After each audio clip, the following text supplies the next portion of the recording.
একটুখানি বলে দিই, তোরা যে যেটা লিখলি সেই লেখার পরিপ্রেক্ষিতে একটু বলে দিই। যখন সিএফসি এর ভূমিকা জানতে চাইবে যে ওজোন স্তর ধ্বংসে সিএফসি এর ভূমিকা কি, অবশ্যই কথাগুলো তো লিখবি, যে কার সাথে কার বিক্রিয়া হচ্ছে, কিভাবে বিক্রিয়া হচ্ছে, এই কথাগুলো লিখবি। সাথে নিচে রাসায়নিক বিক্রিয়াটা লিখবি, ঠিক আছে?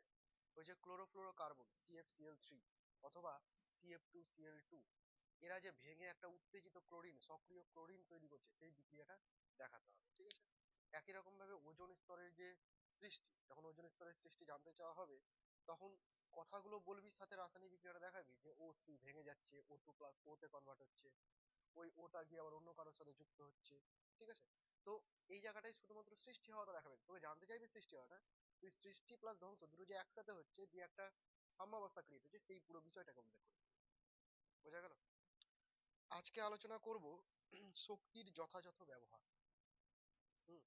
চ্যাপ্টারটার নামই ছিল পরিবেশের জন্য ভাবনা, মানে আমরা পরিবেশ নিয়ে ভাবনা চিন্তা করছি, সেইটা নিয়ে আমাদের আলোচনা। তো সেই পরিবেশের ভাবনার মধ্যে, পরিবেশ নিয়ে যখন ভাবনা চিন্তা করতে হচ্ছে, তাহলে শক্তি নিয়ে একটু ভাবনা চিন্তা করতে হবে, তাই না?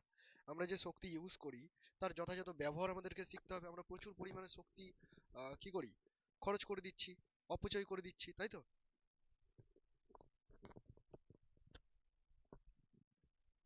তো সেই শক্তির ব্যবহারটা পড়বো। দেখ, শক্তির ব্যবহার পড়তে গেলে সবার প্রথমে আমরা যে বিষয়টা জানবো সেটা হচ্ছে জীবাশ্ম জ্বালানি সম্পর্কে। জীবাশ্ম জ্বালানি কেন, জীবাশ্ম জ্বালানি নিয়ে কেন আলোচনা করছি, কারণ আমরা বর্তমানে যে শক্তির ব্যবহারটা সব থেকে বেশি করে থাকি সেটা জীবাশ্ম জ্বালানি, ঠিক আছে? তো জীবাশ্ম জ্বালানি কাদেরকে বলে? নাম শুনে বুঝতেই পারছিস যে জীবাশ্ম থেকে উৎপন্ন হবে, তাই না? যে সমস্ত জ্বালানিগুলো জীবাশ্ম থেকে পাওয়া যাবে তাদেরকে বলবো জীবাশ্ম জ্বালানি, তাই তো? মাটির নিচে উদ্ভিদ বল, প্রাণী বল, এরা দীর্ঘদিন ধরে চাপা পড়ে আছে, চাপের ফলে, তাপের ফলে, উষ্ণতার ফলে, তাপ উষ্ণতা প্রায় একই, এদের ফলে, এছাড়াও বিভিন্ন ব্যাকটেরিয়ার দ্বারা পচে যে জ্বালানিতে কনভার্ট হয়ে যাচ্ছে, সেই জ্বালানিটাকে বলবো আমরা জীবাশ্ম জ্বালানি। এরকম কিছু জীবাশ্ম জ্বালানির এক্সাম্পল যদি বলা যায়, পেট্রোল, ডিজেল, কয়লা, তাই তো রে? তারপরে প্রাকৃতিক গ্যাস, এগুলো কি? এগুলো হচ্ছে এক একটা জীবাশ্ম জ্বালানি। তাহলে জীবাশ্ম জ্বালানি মোট কথা জীবাশ্ম থেকে উৎপন্ন হবে, সোজা ভাষায়। কয়েকটা এক্সাম্পল আমি লিখে দিলাম, কি কি?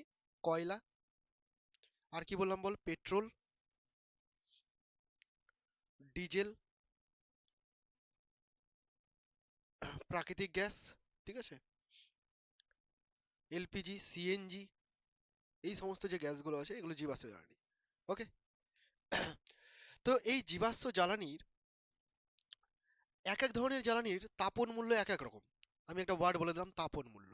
তাপন মূল্য মানে কি? দেখ, কোনো একটা জ্বালানি থেকে কতটা শক্তি উৎপন্ন হবে সেটাকে তো মেজার করতে হবে, তাই না? তো মেজার করার জন্য একটা রাশিমালা আছে, সেই রাশিমালাটা হচ্ছে তাপন মূল্য। কি বললাম? তাপন মূল্য। পড়বি তোরা পুরোটা বই থেকে, আমি জাস্ট একটু তোদেরকে ধরিয়ে দিচ্ছি, কারণ এখানে বোঝানোর মতো তেমন কোনো কিছু নেই। তাপন মূল্য বিষয়টা কি, যে কোনো একটা জ্বালানিকে যখন আমি জ্বলিয়ে দেবো বা জ্বালিয়ে দেবো, তখন সেই জ্বালানির একক পরিমাণ থেকে কতটা শক্তি উৎপন্ন হবে। বুঝতে পারলি আমি কি বলতে চাইছি? ধর আমি একদিকে কয়লা পোড়ালাম, একদিকে কাঠ পোড়ালাম, ঠিক আছে? কয়লার 1 কেজি পুড়িয়ে দিলাম, কতটা শক্তি পেলাম? আর কাঠের 1 কেজি পুড়িয়ে দিলাম, কতটা শক্তি পেলাম? তো যার ক্ষেত্রে যত বেশি শক্তি পাবো, তার তাপন মূল্য তত বেশি হবে। বুঝে গেছিস নিশ্চয়ই তাপন মূল্য কাকে বলে? তাই তাপন মূল্য দিয়ে আমরা কি করি, জ্বালানির সক্রিয়তাকে এবার জ্বালানির শক্তিটাকে মোট কথা মেজার করে থাকি। এই তাপন মূল্যের এককটা আমাদের খুব গুরুত্বপূর্ণ পরীক্ষাতে। তাপন মূল্যের একক, সেটা হচ্ছে জুল পার কেজি। জুলটা শক্তির একক, আর কেজিটা ভরের একক, ঠিক আছে? মানে 1 কেজির বা একক ভরের জন্য কতটা তাপ শক্তি উৎপন্ন হচ্ছে, তাকেই বলবো আমরা জুল পার কেজি, তাকেই বলবো তাপন মূল্য। ক্লিয়ার হয়েছে কিনা বল?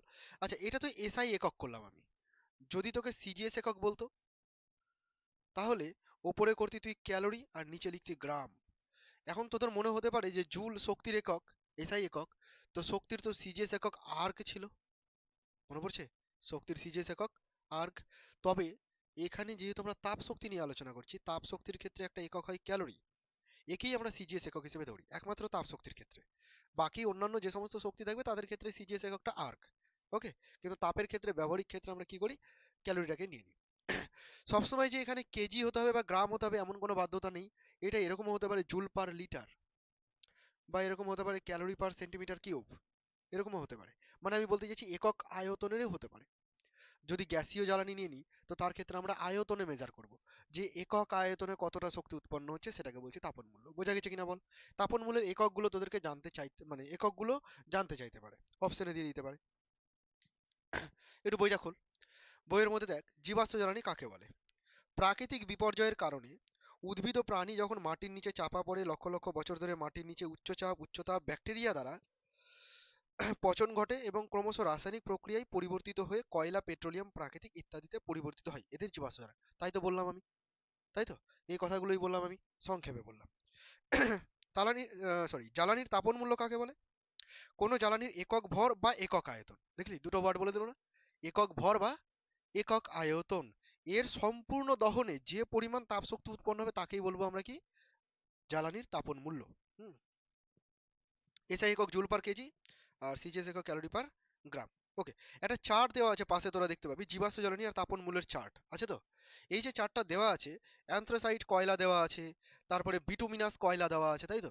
তোদেরকে এরকম প্রত্যেকটা পার্টের আলাদা আলাদা করে তাপন মূল্য মুখস্থ করতে হবে না, মানগুলো মুখস্থ রাখার কোনো দরকার নেই, পরীক্ষাতে মান জানতে চাইবে না। তোকে কি করতে হবে, কম্পারিজন করতে হবে, যে কার বেশি আর কার কম। বুঝতে পারছিস আমি কি বললাম? তাহলে কয়লার মধ্যে তিনটে টাইপ, একটা অ্যান্থ্রাসাইট কয়লা, এগুলো তোরা বইয়ে দেখতে পাবি, একটা বিটুমিনাস কয়লা, তাই তো রে, অ্যান্থ্রাসাইট কয়লা, বিটুমিনাস কয়লা, আর একটা হচ্ছে লিগনাইট কয়লা, আমি এরকম শর্টে লিখে রাখলাম। এই তিন ধরনের কয়লার মধ্যে কার তাপন মূল্য সব থেকে বেশি বল? এদের মধ্যে সব থেকে বেশি তাপন মূল্য সেটা হচ্ছে অ্যান্থ্রাসাইট, ঠিক আছে, সব থেকে হাই কে, অ্যান্থ্রাসাইট, এটা মাথায় রাখতে হবে। তাহলে তিনটে কয়লা যদি কেউ কম্পারিজন করতে যায়, তিন টাইপের কয়লার মধ্যে কার তাপন মূল্য সব থেকে বেশি, অ্যান্থ্রাসাইটের সব থেকে বেশি, আর কম সব থেকে কার হয়ে গেল, লিগনাইটের সব থেকে কম হয়ে গেল। বুঝতে পারলি কিনা? এইরকম ভাবে কিন্তু আমাদেরকে মনে রাখতে হবে, কম্পারিজন মনে রাখতে হবে, ডেটা মুখস্থ রাখার কোনো দরকার নেই। নেক্সট, এখানে আরো অনেকগুলো নাম দেওয়া আছে, পিট কয়লা আছে, ডিজেল, পেট্রোল, কেরোসিন, এলপিজি আছে তো। ডিজেল আছে, ডিজেল, পেট্রোল আছে, কেরোসিন আছে, আর কি বললাম লাস্টে, এলপিজি আছে, liquid petroleum gas, short full form জানিস এটা নিশ্চয়ই, লিকুইড পেট্রোলিয়াম গ্যাস। এবার তোকে জানতে হবে এই এতগুলো জ্বালানির মধ্যে কার তাপন মূল্য সব থেকে বেশি। তুই ডেটাতে দেখতেই পাচ্ছিস কার তাপন মূল্য সব থেকে বেশি, সব থেকে বেশি কে আছে, সব থেকে বেশি কে আছে, এলপিজি আছে, দেখ, এলপিজি সব থেকে বেশি আছে, পেট্রোল না, সব থেকে বেশি কার আছে, এলপিজি, লিকুইড পেট্রোলিয়াম গ্যাসের তাপন মূল্য সব থেকে বেশি, মান এক্সাক্ট মুখস্থ রাখার কোনো দরকার নেই। ওকে, আচ্ছা, নেক্সট যদি বলিস তাহলে বোধহয় কেরোসিন হবে। এই বইয়ে পেট্রোল দিয়েছে, ঠিক আছে, যাই হোক এক এক বইয়ের ডেটাগুলো একটু এক এক রকম থাকে। পেট্রোল, তো আমি এরকম লিখে দিই, এটা 1 নাম্বার, সব থেকে হাই এলপিজি, দেন পেট্রোল, ঠিক আছে, তারপরে কি হবে রে, ডিজেল আর কেরোসিনের মধ্যে, বল ডিজেল, ডেটা দেখে বল, কেরোসিন 3 নাম্বার, আর ডিজেল 4 নাম্বার। দেখ ডিজেলের থেকেও কেরোসিনের তাপন মূল্য বেশি, এরকম ভাবে পড়বি তাহলে মনে থাকবে, ডিজেলের থেকেও কেরোসিনের তাপন মূল্যটা বেশি। বোঝা গেল? সব থেকে বেশি এখানে এই জ্বালানিগুলোর মধ্যে থেকে এলপিজি, তারপরে কার বললাম, পেট্রোল, লিকুইড পেট্রোলিয়াম গ্যাস, তারপরে পেট্রোল, তারপরে কেরোসিন, তারপরে ডিজেল। মনে থাকবে কিনা বল? বলছি, পুরোটাই বলে দিচ্ছি। আরেক ধরনের গ্যাস হয় লিকুইড হাইড্রোজেন। যদি তোকে কখনো জানতে চাই, এটা বইয়ে লেখা নেই হয়তো কোনো জায়গাতে, লিকুইড হাইড্রোজেন যদি তোকে কখনো জানতে চাই কোন জ্বালানির তাপন মূল্য সব থেকে বেশি, কোনো অপশন নেই, তো সব থেকে বেশি তাপন মূল্য তুই মাথায় রাখবি লিকুইড হাইড্রোজেনের, তরল হাইড্রোজেন, এর তাপন মূল্যটা সব থেকে বেশি হাই। এখানে যতগুলো আছে সবার থেকে বেশি কার, লিকুইড হাইড্রোজেন বা তরল হাইড্রোজেন, এর তাপন মূল্য সব থেকে বেশি। এটা হয়তো গাইড বইয়ে পেয়ে যেতে পারিস, আমি গাইড বই যথাসম্ভব দেখেছিলাম, ঠিক আছে। এবার শোন, বিভিন্ন বইগুলোতে বিভিন্ন রকম ভাবে ডেটা দেওয়া আছে। হুম, ঘাবড়ানোর কোনো দরকার নেই, আমি এখানে বোর্ডে যতটুকু লিখে দিয়েছি এর মধ্যে থেকেই থাকবে। ওই পেট্রোল, ডিজেল, কেরোসিন এগুলোর মধ্যে কম্পেয়ার করতে দিবে, কয়লাকে ঢুকিয়ে দিবে, তারপরে এলপিজি কে ঢুকিয়ে দেবে, ঠিক আছে, তরল হাইড্রোজেন, এদের মধ্যেই তোকে কম্পারিজন করতে দিবে, আর চাপ নেওয়ার কোনো দরকার নেই। কি বুঝতে পারলি আমি কি বললাম? ওকে, নেক্সট পার্টে এবার চলে আসি। আমরা পরিবেশের জন্য ভাবনা, মাথায় রাখবি বারবার, পরিবেশের জন্য ভাবনা নিয়ে আলোচনা করছি, চ্যাপ্টারের নামই এটাই। তার মানে জীবাশ্ম জ্বালানি সম্পর্কে পরিচয় হয়ে গেল। এবার আমাদেরকে দেখতে হবে এই জীবাশ্ম জ্বালানি সংরক্ষণ করে রাখার প্রয়োজনীয়তাটা কি। অবশ্যই জীবাশ্ম জ্বালানিকে সংরক্ষণ করে রাখতে হবে, তাই না? তো সংরক্ষণ করে রাখার প্রয়োজনীয়তাটা কি, প্রথম পয়েন্টই বলা আছে যে আম, আচ্ছা, আমি আমার মতো করে বলি, তারপরে বইয়ের লাইনগুলো দেখবি। জীবাশ্ম জ্বালানি সংরক্ষণ করার প্রয়োজনীয়তার প্রথম কারণই হচ্ছে যে জীবাশ্ম জ্বালানির ভান্ডারটা হচ্ছে সীমিত। জীবাশ্ম জ্বালানি একটা লিমিটেড পরিমাণে আছে। একটা সময় ব্যবহার করতে করতে করতে করতে এটা পুরোপুরি বিনষ্ট হয়ে যাবে, নষ্ট হয়ে যাবে, তাই না? তাহলে জীবাশ্ম জ্বালানিকে আমাদেরকে যদি সুদূর ভবিষ্যতে নিয়ে যেতে হয়, তাহলে আমাদেরকে সঠিক পরিমাণে বিজ্ঞানসম্মত উপায়ে আমাদেরকে ব্যবহার করতে হবে এই বিষয়টা, তাই না? দ্বিতীয়ত, ভবিষ্যৎ প্রজন্মের কথা মাথায় রেখে আমাদেরকে ব্যবহার করতে হবে, এমন না যে আমাদের প্রজন্মেই আমরা সব ব্যবহার করে নষ্ট করে দিলাম, ভবিষ্যৎ প্রজন্ম এসে কিছুই পাচ্ছে না, তাই না? তাহলে ভবিষ্যৎ প্রজন্মের কথা ভেবেও কিন্তু আমাদেরকে জীবাশ্ম জ্বালানিকে সংরক্ষণ করতে হবে। আচ্ছা, জীবাশ্ম জ্বালানির ক্ষেত্রে এরকমও হয় যে জীবাশ্ম জ্বালানি যেহেতু সহজেই পাওয়া যায়, তাই জীবাশ্ম জ্বালানিকে আমরা বেশি পরিমাণে ব্যবহার করি, এবং এই ব্যবহারের ফলে প্রচুর দূষিত গ্যাস, দূষিত পদার্থ উৎপন্ন হয়। জীবাশ্ম জ্বালানি থেকে কার্বন ডাই অক্সাইড গ্যাস উৎপন্ন হয়, ঠিক আছে? যে সমস্ত গ্রিন হাউস গ্যাসগুলো আছে বেশিরভাগটাই জীবাশ্ম জ্বালানি থেকে উৎপন্ন হয়। হ্যাঁ, তো এই গ্যাসগুলো উৎপন্ন হচ্ছে, ফলে জীবাশ্ম জ্বালানি আমাদের ব্যবহার কমাতে হবে যেন পরিবেশটা দূষিত না হয়। বুঝতে পারছিস? আর পরিবেশের বায়ুমণ্ডলের উপর প্রভাব পড়তে গেলে আবহাওয়ার পরিবর্তন, জলবায়ুর পরিবর্তন, যেটা ডাইরেক্টলি আমাদের শরীরের উপর প্রভাব পড়বে, তাই না? প্রাণীদের উপর প্রভাব পড়বে। তো এই সমস্ত কারণে জীবাশ্ম জ্বালানির ব্যবহারটাকে আমাদেরকে বিজ্ঞানসম্মত উপায়ে করতে হবে। বুঝতে পারলি কিনা বল? একটা ওয়ার্ড পাবি, স্থিতিশীল উন্নয়ন। একটা ওয়ার্ড চলে আসবে তোদের বইয়ে, দেখবি আহ, নাম থাকবে স্থিতিশীল উন্নয়ন। আমি এত লেখালেখি করছি না, কারণ সব পড়তে হবে আর পুরো ইনফরমেশন বিষয়টা। হ্যাঁ, বোঝানোর কিছু নেই, শুধু গল্প শোনাতে হবে আমাকে। স্থিতিশীল উন্নয়ন, নাম শুনে বুঝতে পারছিস, স্থিতিশীল ধীরে ধীরে, তাই না? উন্নয়ন মানে উন্নয়ন করতে হবে। স্থিতিশীল উন্নয়ন মানে হচ্ছে ওই একই কথাই, যে শক্তির যথাযথ ব্যবহার করতে হবে বিজ্ঞানসম্মত উপায়ে, ভবিষ্যৎ প্রজন্মের কথা মাথায় রেখে, পরিবেশ দূষণের কথা মাথায় রেখে শক্তির যথাযথ যে ব্যবহার করার পদ্ধতি, সেই পদ্ধতিটাই হচ্ছে স্থিতিশীল উন্নয়ন। বল, বুঝে গেছিস এতদূর পর্যন্ত স্থিতিশীল উন্নয়ন কি? স্থিতিশীল উন্নয়ন করার জন্য আমাদের তিনটে প্রধান লক্ষ্য থাকা উচিত। এক হচ্ছে পুনর্নবীকরণযোগ্য সম্পদের সুস্থায়ী ব্যবহার করতে হবে। ভালো করে শুনবি আমি কি বললাম ওয়ার্ডটা। স্থিতিশীল উন্নয়ন যদি আমাদেরকে করতে হয়, তাহলে আমাদের তিনটে লক্ষ্যের উপর গুরুত্ব দিতে হবে। প্রথমে কি বললাম? পুনর্নবীকরণযোগ্য সম্পদের সুস্থায়ী ব্যবহার। পুনর্নবীকরণযোগ্য মানে কি রে? নবীকরণযোগ্য মানে নতুন করে ব্যবহার করা যাবে এরকম টাইপের। পুনর্নবীকরণযোগ্য, তাহলে যে সমস্ত শক্তি উৎসগুলোকে নতুন নতুন করে ব্যবহার করা যাবে, মানে পুনরায় ব্যবহার করা যাবে, তাদেরকেই বলবো আমরা পুনর্নবীকরণযোগ্য শক্তি। ঠিক আছে? তো এই সমস্ত শক্তিগুলোর ব্যবহার কিন্তু আমাদেরকে ঠিকঠাক করতে হবে, মানে বাড়াতে হবে অ্যাকচুয়ালি। যেমন ধরে নে, আমি যদি তোকে বলি বায়ু শক্তি, বায়ু শক্তি শেষ হয়ে যাবে কোনোদিন? বায়ু শক্তি কখনোই শেষ হবে না। তাহলে বায়ু শক্তি হচ্ছে একটা পুনর্নবীকরণযোগ্য শক্তি। তাহলে আমরা বায়ু শক্তিটাকে ব্যবহার করব অন্যান্য শক্তিগুলোর পরে, কয়লা পোড়ানোর বদলে বায়ু শক্তিটাকে ব্যবহার বাড়াবো। বুঝতে পারছিস আমি কি বলতে চাইছি? তাহলে এইরকম কিছু পুনর্নবীকরণযোগ্য শক্তি আছে, যাদেরকে আমাদেরকে সুস্থায়ীভাবে ব্যবহার করতে হবে। এছাড়াও কিছু পুনর্নবীকরণযোগ্য শক্তির কথা যদি আমি বলে দিই তোদের, যেমন সৌরশক্তি হতে পারে তো, সৌরশক্তি, বায়ু শক্তি, জোয়ার ভাটা শক্তি। জোয়ার ভাটা শক্তি শেষ হবে কোনোদিন? অনবরত জোয়ার ভাটা হতেই থাকে, তো সেই জোয়ার ভাটা শক্তিকে কাজে লাগাবো। তো এই সময় এছাড়াও হচ্ছে ধর ভূতাপ শক্তি। ভূতাপ শক্তি বলতে পৃথিবীর অভ্যন্তরে যে তাপটা আছে, সেই তাপটাকে কাজে লাগিয়ে লাভা ম্যাগমার জন্য জল বাষ্পীভূত হচ্ছে, সেই বাষ্পটা যখন স্পিডে বেরিয়ে আসছে বাইরে, সেটা দিয়ে টারবাইন ঘুরিয়ে আমরা বিদ্যুৎ শক্তি উৎপন্ন করতে পারি। তো এই সমস্ত পুনর্নবীকরণযোগ্য শক্তিগুলোর ব্যবহার আমাদেরকে সঠিক উপায়ে করতে হবে। বুঝতে পারলি একটা পয়েন্ট? সেকেন্ড, 3 নম্বর লক্ষ্য হচ্ছে সুস্থায়ী অর্থনীতি। আর 2 নম্বর বলা হচ্ছে সুস্থায়ী সমাজ। নাম শুনেই বুঝতে পারছিস কি বলতে চাইছে, আমার এক্সপ্লেন করার দরকার নেই এগুলো। ঠিক আছে? এবার এই স্থিতিশীল বৃদ্ধি বা উন্নয়নের জন্য কিছু যে শক্তিগুলোর নাম বললাম, আমি সৌরশক্তি বললাম, বায়ু শক্তি বললাম, জোয়ার ভাটা শক্তি বললাম, ভূতাপ শক্তি বললাম, ঠিক আছে? আরো কিছু নাম বলে দিচ্ছি, বায়োমাস শক্তি, বায়োগ্যাস, বায়োফুয়েল। ঠিক আছে? এদের সম্পর্কে এখন আমরা জানবো, মানে এই শক্তিগুলোর সম্পর্কে কিছুটা করে পরিচয় আমরা নেব। ঠিক আছে? সবার প্রথমেই সৌরশক্তি। সৌরশক্তি আমরা কোথা থেকে পাবো রে? ডাইরেক্ট সূর্য থেকে পাবো। মনে রাখবি, আমাদের পৃথিবীতে যত রকমের শক্তি আমরা পাচ্ছি, পুরোটাই ডাইরেক্টলি বা ইনডাইরেক্টলি সূর্য থেকেই পাচ্ছি। হুম, এই যে বায়ু শক্তিটা পাচ্ছি, এটা ইনডাইরেক্টলি সৌরশক্তিরই একটা রূপান্তর। সূর্য যদি না থাকতো, সূর্যের যদি তাপটা না থাকতো, তাহলে কোনো জায়গাতে অত্যাধিক উত্তাপ হতো না। এই অত্যাধিক উত্তাপ যদি না হতো, সেখান থেকে গ্যাস ওপরে উঠতো না। আর সেখানে যদি ভ্যাকান্সি ক্রিয়েট না হতো, তাহলে বায়ু ওখানে স্পিডে ফ্লো করে আসতো না।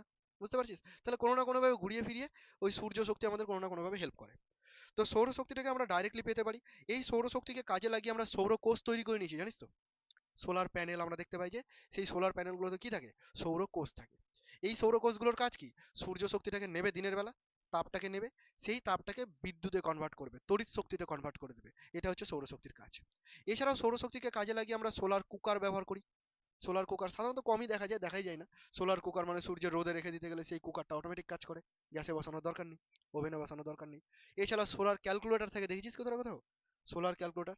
আগে এই ক্যালকুলেটরগুলো পাওয়া যেত, দোকানে থাকতো ক্যালকুলেটরগুলো, রোদরে রেখে দিত, ব্যাস ওখানে একটা সোলার প্যানেলের মতো লাগা থাকতো, সূর্যের তাপে চার্জ হয়ে যেত। ঠিক আছে? তো সোলার ক্যালকুলেটর এগুলো ব্যবহার করা হতো। হুম।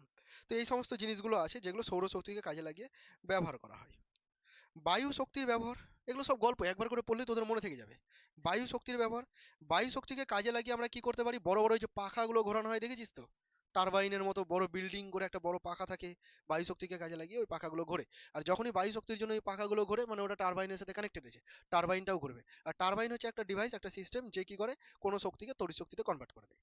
ঠিক আছে? তাহলে বায়ু শক্তিকে কাজে লাগিয়ে আমরা কি উৎপন্ন করতে পারি, তড়িৎ শক্তি উৎপন্ন করতে পারি। বুঝতে পারছিস?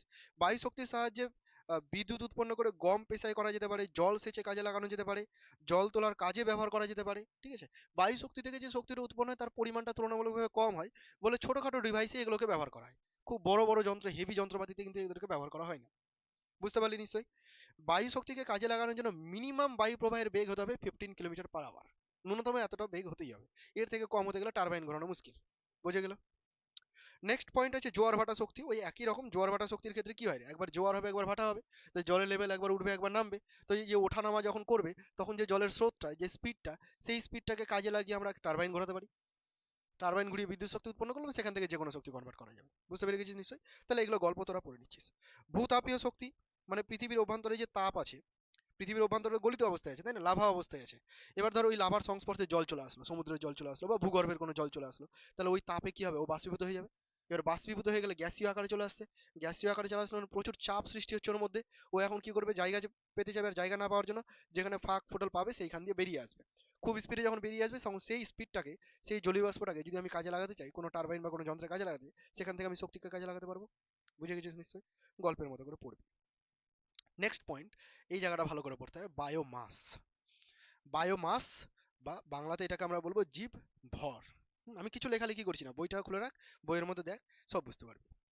বায়োমাস বা জীব ভর, বায়োমাস কথাটা শুনে বুঝতে, বায়ো কথাটা কোথা থেকে আসে রে, জীব থেকে আসে, জৈবিক থেকে আসে, তাই না, জৈব রিলেটেড। আর মাস, মাস বলতে এখানে পরিমাণ বোঝাতে চাইছি। হ্যাঁ, ভর টাইপের। যেমন ধরনের আবর্জনা, আবর্জনা বলতে গাছের পাতা, গাছের ডালপালা। ঠিক আছে? এগুলো হচ্ছে বায়োমাস। এগুলোকে আমি এক জায়গায় জমা করতে পারি, এক জায়গায় জড়ো করতে পারি, পচিয়ে পচিয়ে পচিয়ে পচিয়ে সেখান থেকে আমি শক্তি উৎপন্ন করতে পারি, সেই শক্তিগুলোকে আমি কাজে লাগাতে পারি। ঠিক আছে? তাহলে এরকম জৈবিক যেসব আবর্জনাগুলো রয়েছে, যেমন ধর ফলমূল আমরা কেটে দিচ্ছি, খোসা চোকাগুলো ফেলে দিচ্ছি, এগুলোকে কোনো এক জায়গায় আমরা স্টোর করতে পারি, এগুলোই হচ্ছে বায়োমাস। এগুলো থেকেও শক্তি উৎপন্ন হবে। বুঝতে পারছিস আমি কি বলছি? ওকে। তো বায়োমাস লাইনটা দেখ, বায়োমাস বা জীবভার বলতে বোঝায় নির্দিষ্ট অঞ্চলে জীবের মোট ভর। জীবভরের মধ্যে সৌরশক্তি রাসায়নিক শক্তি রূপে অবস্থান করে। আমরা সবাই জানি এটা, আমাদের মধ্যে সৌরশক্তি রাসায়নিক শক্তি হিসেবে স্টোর হয়ে আছে। উদ্ভিজ্জ জীবভর যেমন কাঠ, পাতা, ডালপালা, আগাছা ইত্যাদি। এছাড়াও প্রাণীজ জীবভর যেমন মৃত প্রাণীদেহ, প্রাণীর মলমূত্র ইত্যাদি। এগুলো হচ্ছে এক একটা জীবভর। ঠিক আছে? এদেরকে কাজে লাগিয়ে, এদেরকে সরাসরি জ্বালিয়ে বা এদেরকে কাঠকয়লায় পরিণত করে আমরা কি করতে পারি, তাপ শক্তিটাকে উৎপন্ন করতে পারি। বোঝা গেল নিশ্চয়ই বায়োমাস কি? ওকে। আচ্ছা, বায়োগ্যাস। বায়োগ্যাস হচ্ছে শিল্পজাত বিভিন্ন আবর্জনা বল বা গৃহস্থালির আবর্জনা বল, অথবা তুই কৃষিক্ষেত্রের আবর্জনা বল, এই সব জিনিসগুলোকে তুই যদি এক জায়গায় জড়ো করিস, একটা বায়ু নিরুদ্ধ কন্টেনারের মধ্যে যদি ওকে রেখে দিস, দেন যদি ওকে পচানোর যথেষ্ট সময় দিয়ে দিস, বা মিথানোজেনিক ব্যাকটেরিয়া দিয়ে দিলি, ও পচতে সাহায্য করবে খুব তাড়াতাড়ি। তাহলে ওই কন্টেনারটার মধ্যে, যে বায়ু নিরুদ্ধ কন্টেনারের মধ্যে তুই এত আবর্জনাগুলোকে ঢুকিয়ে রেখেছিলি, সেই কন্টেনারটার মধ্যে প্রচুর গ্যাস উৎপন্ন হবে। ঠিক আছে? ওই গ্যাসটাকে বলছি বায়োগ্যাস। জৈবিক পদার্থ থেকে উৎপন্ন হচ্ছে, সেই জন্য এই গ্যাসটার নাম কি, বায়োগ্যাস। এবার এটাকে তুই পাইপ লাইনে কাজে লাগিয়ে তুই সিলিন্ডারে ব্যবহার করতে পারিস, যেমন আমরা সিলিন্ডারে এলপিজি গ্যাস ব্যবহার করছি না, তুই বায়োগ্যাসকে ব্যবহার করতে পারিস ওখানে। বোঝা গেল বিষয়টা? তাহলে এগুলো কি, এগুলো যেসব পুনর্নবীকরণ যোগ্য, নতুন নতুন করে এগুলোকে ব্যবহার করা যেতে পারে, শেষ হবে না এগুলো কখনো। তো বায়োগ্যাসের ব্যবহার নিয়ে আমাদেরকে পড়তে হবে। এখানে দেখবি বায়োগ্যাসের ব্যবহারে মিথানোজেনিক ব্যাকটেরিয়ার নামটা পাবি। মিথানোজেনিক ব্যাকটেরিয়া ওই পদার্থগুলোকে সহজেই পচতে সাহায্য করে। ঠিক আছে? পচিয়ে বায়োগ্যাসটাকে উৎপন্ন করে। বায়োগ্যাসের মধ্যে মিথেনের পরিমাণ সব থেকে বেশি পরিমাণে থাকে, আন্ডারলাইন করে দেয় ওই জায়গাটা। বায়োগ্যাসের মধ্যে সব থেকে বেশি কি থাকে, মিথেন। পরিমাণটা দেখ, প্রায় 80% মিথেনই থাকে, 20% থাকে কার্বন ডাইঅক্সাইড। এছাড়া আরো অনেক কিছু থাকে। ঠিক আছে? রাফলি বলে দিলাম। বায়োগ্যাসের প্রধান উপাদান কি বল তাহলে, বায়োগ্যাসের প্রধান উপাদান বল, মিথেন। মনে থাকবে তো, বায়োগ্যাসের প্রধান উপাদান মিথেন। Very good. আচ্ছা, বায়োফুয়েল এবার চলে আসি। বায়োফুয়েল কোনগুলো? বায়োফুয়েল, ফুয়েল মানে জ্বালানি, তাই তো? বায়ো কথাটা কোথা থেকে আসছে? জৈব থেকে আসছে। তো জৈব রিলেটেড যেসব ফুয়েল গুলো আমরা পাবো, যেমন ধর বায়ো ডিজেল পেতে পারি। হুম। তারপরে বায়ো ইথানল, বর্তমানে ইথানলের ব্যবহারটা বাড়ানো হচ্ছে, বায়ো ইথানল। এছাড়াও বায়ো ইথার, নামগুলোকে মুখস্থ করে নিবি। এগুলো কি? এগুলো হচ্ছে এক একটা বায়ো ফুয়েল। ওকে, এদেরকে কোথায় ব্যবহার করা হচ্ছে? নর্মালি গাড়ির জ্বালানি হিসেবে এদেরকে ব্যবহার করা হয়। হুম। আচ্ছা, লাস্ট দুটো পয়েন্ট আছে খুব গুরুত্বপূর্ণ, যেখান থেকে পরীক্ষায় প্রশ্ন দেয়। একটা হচ্ছে কোল বেড মিথেন। কি বললাম বল? কোল বেড মিথেন। এটা নিয়ে আগে বলে দিই, তারপরে বাকিটা বলছি। কোল বেড মিথেন কথাটার অর্থ হচ্ছে কয়লা খনির মিথেন। সোজা ভাষায় কি বলবো? কয়লা খনির মিথেন। এটাকেই বলা হয় কোল বেড মিথেন। কয়লা খনিতে কয়লার অভ্যন্তরে মিথেন গ্যাস অধিশোষিত অবস্থায় থাকে। অধিশোষিত আর শোষিত দুটো ওয়ার্ড আলাদা। হুম। শোষণ আর অধিশোষণ, এই পুরো বিষয়টা একটু আলাদা। অধিশোষণ মানে হচ্ছে সারফেসে শুষে থাকবে, আর শোষণ মানে পুরো ভিতরে অ্যাবজর্ব করে নেবে। বুঝতে পারলাম না? আমি একটু এক্সাম্পল দিই। ধর মিষ্টি মিষ্টি রসগোল্লা, হ্যাঁ, চিনির ওই রসের মধ্যে ডুবিয়ে দিলাম। তাহলে ওই রসটা কিন্তু মিষ্টির বাইরেও থাকবে, ভেতরেও থাকবে, সব জায়গায় কিন্তু ছড়িয়ে গেল, মানে শোষণ করে নিল, শুষে নিল, তাই না? কিন্তু ওই মিষ্টিটাকে তুলে তুই ধর কাদাতে ফেলে দিলি, সাপোজ কাদাতে ফেলে দিলি। এখন ওই কাদার কণাগুলো কি মিষ্টির ভেতরে ঢুকে যাবে? বাইরে অধিশোষিত অবস্থাতে। অধিশোষণ মানে সারফেসে, পৃষ্ঠে, আর শোষণ মানে পুরোটাই, ওভারঅল নিল, ঠিক আছে? তো এরকম কয়লা খনিতে কি হয়, কয়লার গায়ে ওই মিথেন গুলো, কয়লার খাঁজে খাঁজে কি হয়, ওই মিথেন গ্যাসগুলো অধিশোষিত অবস্থায় থাকে। এই ধরনের মিথেন গুলোকে বলা হয় কোলবেড মিথেন বা কয়লা খনির মিথেন। ঠিক আছে? এই মিথেন গুলোকে স্টোর করে বের করে বা কয়লা খনির বা কোলবেড মিথেনকে কাজে লাগাতে পারি কোথায়? আমরা জ্বালানির ক্ষেত্রে ব্যবহার করতে পারি। ঠিক আছে? আমাদের পৃথিবীর অভ্যন্তরে এই কোলবেড মিথেনের একটা বড় সড়ো একটা হিউজ সংরক্ষণ আছে। যদি আমরা চাই এটাকে ইউজ করতে পারি। ঠিক আছে? যদি এর ইউজ বর্তমানে অতটাও নেই, তো আমরা এটাকে ইউজ করতে পারি। এটা হলো কোলবেড মিথেন, বুঝতে পারলি নিশ্চয়ই? কোলবেড মিথেন মানে আর কিছুই না, মিথেন। কোথায় থাকবে সেটা? কয়লা খনিতে অধিশোষিত অবস্থায় থাকবে। কতটা গভীরতায় পাওয়া যায় দেখ, 150 থেকে 100 মিটার পর্যন্ত খুব খনন করতে হয়, এরকম ভেতরে ওরা থাকে। আর লাস্ট পয়েন্ট আছে মিথেন হাইড্রেট। এই জায়গাটা একটু ভালো করে বুঝতে হবে। মিথেন হাইড্রেট এটা কিছুই না, এটা CH4। মিথেন হাইড্রেট, এই দুটো নাম না একই রকম হয়ে যায় অনেক সময়, গুলিয়ে দেয় স্টুডেন্টরা। দুটোকে আলাদা করে মনে রাখবি। মিথেন হাইড্রেট মানে হচ্ছে CH4.23H2O। এই জায়গাটায় ডট, যদি কোনো বইতে এখানে কমা থাকে তো কেটে ডট করে দে। এরকম সংকেত আছে দেখ, CH4.23H2O। ঠিক আছে? 4CH4 হবে, 4। যদি এখানে 4 না থাকে তাহলে এরকম থাকবে, ডট 5.7H2O। ঠিক আছে? এটা হতে পারে বা এটা হতে পারে, মানে 4 দিয়ে ডিভাইড করে দিয়েছি মোট কথা। সিম্পলিফাই করে দিয়েছি যে এটা ডট আর এটা দশমিক। যদি কারো বই কমা থাকে ডট করে দিবি, কমার মানে আলাদা, ডটের মানে আলাদা। ঠিক আছে? তো এই যে সংকেতটা আমি লিখলাম, মিথেন আর হচ্ছে কি জল, মিথেন আর জলের অণু একটা নির্দিষ্ট অনুপাতে একসাথে অবস্থান করে, ঠিক আছে, একটা ক্রিস্টালের মতো গঠন করে, এইটাকে বলছি আমরা মিথেন হাইড্রেট। এবং এই মিথেন হাইড্রেটটা দেখতে অনেকটা আইসের মতো হয়, মানে বরফের মতো হয়, একদম চকচকে বরফের মতো দেখতে হয়। মানে তুই বাইরে থেকে দেখে মনে করবি যেন বরফই আছে ওটা। হুম। কিন্তু এর মধ্যে যেহেতু মিথেন আছে, ফলে এতে আগুন ধরে যায়। নর্মাল আইসে তো আগুন ধরে না, তাই না? কিন্তু এতে আগুন ধরে যায়। সেই জন্য মিথেন হাইড্রেটের আরেকটা নাম, সেটা হচ্ছে ফায়ার আইস, আগুনে বরফ। বুঝতে পারলি কি বললাম? মিথেন হাইড্রেটের আরেকটা নাম কি? ফায়ার আইস বা আগুনে বরফ। মানে দেখতে আইসের মতো, বাট এতে আগুন ধরে যায়, জ্বালানি হিসেবে ব্যবহার করা যেতে পারে একে। সংকেতটা মুখস্থ করতে হবে, 4CH4 3H2O। বোঝা গেল রে? 1 ঘনমিটার মিথেন হাইড্রেট থেকে প্রায় 160 ঘনমিটার মিথেন গ্যাস পাওয়া যেতে পারে, প্রচুর পরিমাণে পাওয়া যায়। এই লাইনটাকে আন্ডারলাইন করে দিবি যদি কারো বইতে লেখা থাকে। ঠিক আছে? 1 ঘনমিটার, 1 ঘনমিটার মিথেন হাইড্রেট থেকে, মিথেন হাইড্রেট থেকে প্রায় 160 ঘনমিটার মিথেন পাওয়া যাবে। প্রায় 160 ঘনমিটার মিথেন পাওয়া যাবে। ঠিক আছে? এই বিষয়গুলোই, ইনফরমেশন গুলোই তোদেরকে মুখস্থ করতে হবে। বুঝলি? তাহলে পরিবেশের ভাবনা চ্যাপ্টারটা আজকে শেষ হলো। প্রথম ক্লাসে আমাদের আলোচনা হয়েছিল বায়ুমণ্ডল নিয়ে পুরোটাই, স্তরগুলোকে আলোচনা করেছিলাম। সেকেন্ড ক্লাসে আমরা ozone gas, green house effect আর গ্লোবাল ওয়ার্মিং এ মানে ফোকাস করলাম। আর আজকে আমরা ফোকাস করলাম কিছু কোথায়? শক্তির উপরে। একটু প্রথম থেকে রিভাইজ করে নি, দিয়ে অঙ্ক শুরু করছি। দেখ, সবার প্রথমে বললাম জীবাশ্ম জ্বালানি। জীবাশ্ম জ্বালানি মানে জীবাশ্ম থেকে যে সমস্ত জ্বালানিগুলো উৎপন্ন হচ্ছে তাদেরকে জীবাশ্ম জ্বালানি বলি। এরকম এক্সাম্পল কয়লা, পেট্রোল, ডিজেল, এলপিজি, বিভিন্ন কিছু। ঠিক আছে? এবার এই জীবাশ্ম জ্বালানি সংরক্ষণ করে রাখা আমাদের দরকার, কারণ জীবাশ্ম জ্বালানি পরিমাণটা বা ভান্ডারটা খুব সীমিত, একটা সময় শেষ হয়ে যাবে। ভবিষ্যৎ প্রজন্মের কথা মাথায় রেখে এদেরকে আমাদেরকে নির্দিষ্ট অনুপাতে বিজ্ঞানসম্মত উপায়ে, যথাযথ উপায়ে ব্যবহার করতে হবে। এই যথাযথ উপায়ে ব্যবহার করার পদ্ধতিটাকেই বলছি আমরা স্থিতিশীল উন্নয়ন। কোথাও লিখেছিলাম ভুলে গেছি, এই যে স্থিতিশীল উন্নয়ন। ঠিক আছে, একটা নির্দিষ্ট উপায়, যে উপায় আমরা মানে একটা ব্যালেন্স মেনটেন করে সবকিছুকে ব্যবহার করি। আর মনে হয় যে ব্যবহার করে চলে যাচ্ছে, কয়লা হ্যান্ডটাই পুড়িয়ে চলে যাচ্ছে, এরকম নয়। ঠিক আছে, তো এটাকে বলছি আমরা স্থিতিশীল উন্নয়ন। তারপরে কি বললাম, জীবাশ্ম জ্বালানির ক্ষেত্রে তাপন মূল্যের কথা বললাম, যে যে কোনো জ্বালানির শক্তিকে যদি পরিমাপ করতে হয় তাহলে আমরা একটা রাশিমালা ব্যবহার করি, যার নাম হচ্ছে তাপন মূল্য, বা জ্বালানি মূল্যও বলে অনেক সময়। ঘাবড়ে যাবি না, হ্যাঁ, দুটো আলাদা জিনিস নয়, একই। তাপন মূল্য মানে কি, একক পরিমাণ, সেটা 1 কেজি হতে পারে, 1 গ্রাম হতে পারে, বা 1 লিটার হতে পারে, যেমনই হোক। একক পরিমাণকে জ্বালিয়ে যতটা শক্তি উৎপন্ন হবে তাকেই বলবো তার তাপন মূল্য বা জ্বালানি মূল্য। এবার এই তাপন মূল্য দেখে ডিসাইড করতে পারবো, তাই না, কোনটা বেশি এফেক্টিভ। তো এদের মধ্যে থেকে সব থেকে বেশি তাপন মূল্য কার বলেছি আমি, লিকুইড হাইড্রোজেন। বইতে বোধহয় লেখা নেই, তোরা এটা লিখে নিবি, লিকুইড হাইড্রোজেনের কথাটা হয়তো লেখা নেই। ঠিক আছে, নেক্সট কি বললাম, এলপিজি। হুম, তারপরে কি বললাম, পেট্রোল, তারপরে কেরোসিন, তারপরে ডিজেল। কয়লাগুলোর মধ্যে সব থেকে বেশি কার, অ্যান্থ্রাসাইট, আর সব থেকে কম কার, লিগনাইট। ঠিক আছে, এরকম ভাবে জিনিসগুলোকে আমাদেরকে মুখস্থ করে নিতে হবে। পরীক্ষাতে হয়তো তোকে দুটোই কম্পেয়ার করলো, ডিজেল আর পেট্রোলের মধ্যে কার তাপন মূল্য বেশি, এরকম প্রশ্ন দিতে পারে। বোঝা গেছে নিশ্চয়ই? তাহলে তাপন মূল্যর গল্প শেষ হয়ে গেল। তারপরে কি বললাম রে, আচ্ছা, পুনর্নবীকরণযোগ্য শক্তির কথা বললাম, তাই তো। পুনর্নবীকরণযোগ্য শক্তি কোনগুলো, যেগুলোকে নতুন করে বারবার ব্যবহার করা যেতে পারে, তাদেরকে বলবো পুনর্নবীকরণযোগ্য শক্তি। তোরা পরিবেশ বা ভূগোলে এরকমও শক্তি পড়েছিস, চিরাচরিত শক্তি, অচিরাচরিত শক্তি। নাম শুনেছিস তো? চিরাচরিত বলতে প্রচলিত, অচিরাচরিত বলতে অপ্রচলিত, তাই না? যে সমস্ত শক্তিগুলো বর্তমানে প্রচলিত মানে ব্যবহার করছি আমরা, সেগুলো চিরাচরিত। যাদেরকে ব্যবহার করছি না তারা অচিরাচরিত, সোজা ভাষায়। আর পুনর্নবীকরণযোগ্য, যেগুলোকে নতুন করে ব্যবহার করা যাবে, রিইউজ করা যাবে, সেগুলো পুনর্নবীকরণযোগ্য। আর যেগুলোকে রিইউজ করা যাবে না, সেগুলো অনবীকরণযোগ্য।